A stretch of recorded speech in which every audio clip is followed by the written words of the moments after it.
Assalamualaikum warahmatullahi wabarakatuh. Ketemu lagi dengan saya, Rasida Nurtuada, salah satu peserta Latsar CPNS Kemendikbudristek lingkup Universitas Sulawesi Barat. Hari ini kita akan membahas salah satu core value ASN, yaitu harmonis. Nah, di Indonesia sendiri, kita mengenal banyaknya suku bangsa dan budaya.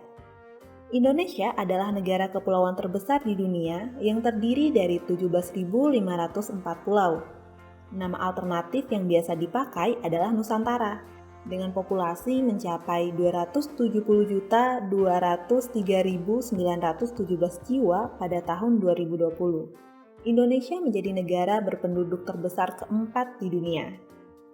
Selain itu, Indonesia juga dikenal karena kekayaan sumber daya alam hayati, suku bangsa, dan budayanya. Kekayaan sumber daya alam berupa mineral dan tambang, sedangkan kekayaan hutan tropis dan kekayaan dari lautan di seluruh Indonesia itu masih sangat banyak lagi.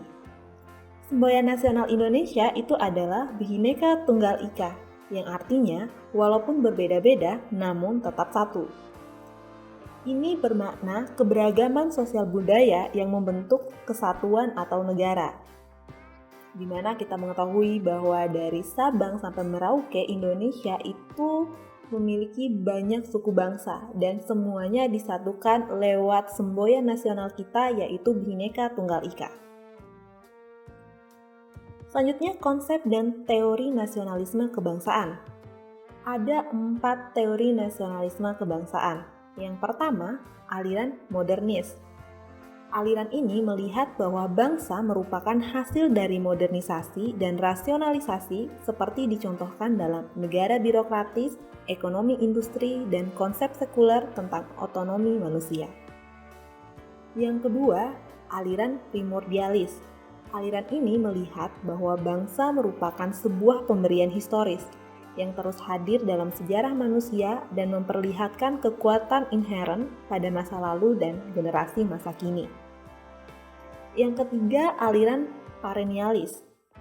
Aliran ini melihat bahwa bangsa bisa ditemukan di berbagai zaman sebelum periode modern.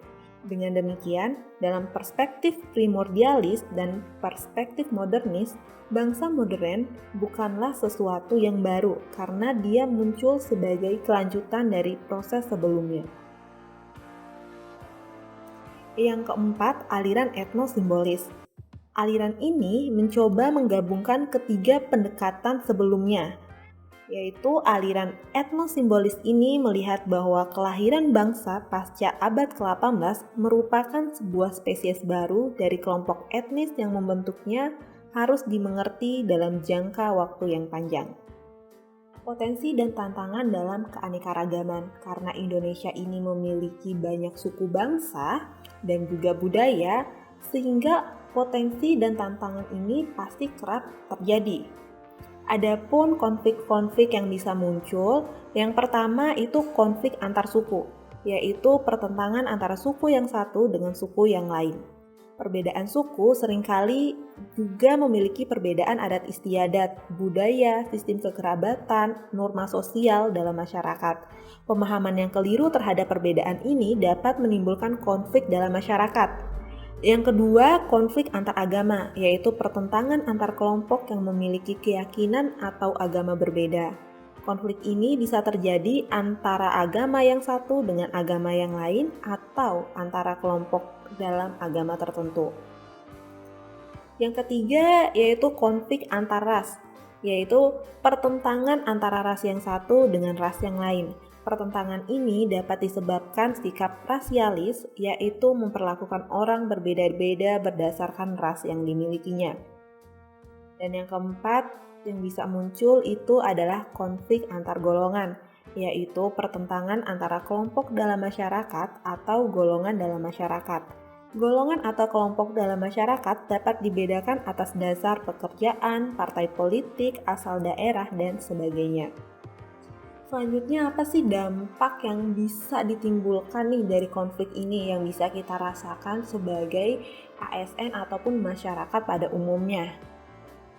Yang pertama itu adalah suasana bekerja dan lingkungan yang tidak nyaman.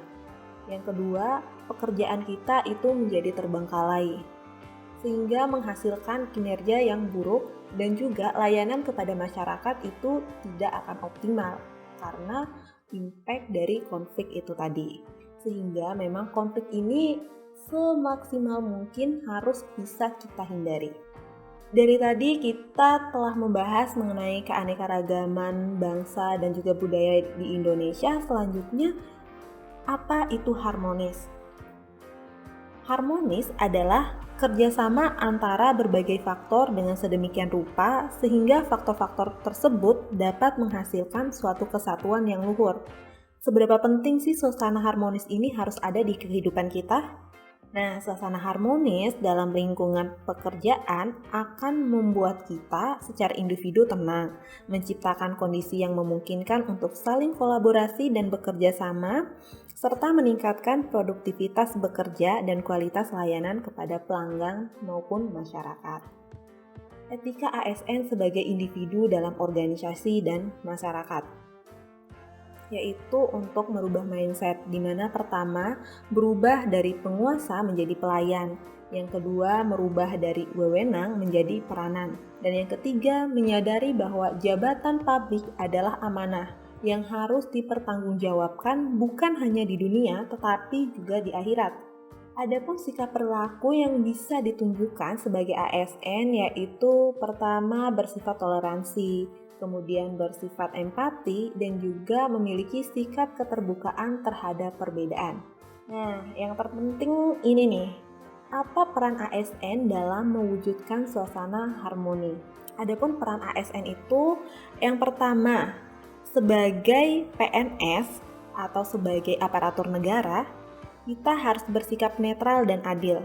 Netral dalam artian tidak memihak kepada salah satu kelompok atau golongan yang ada.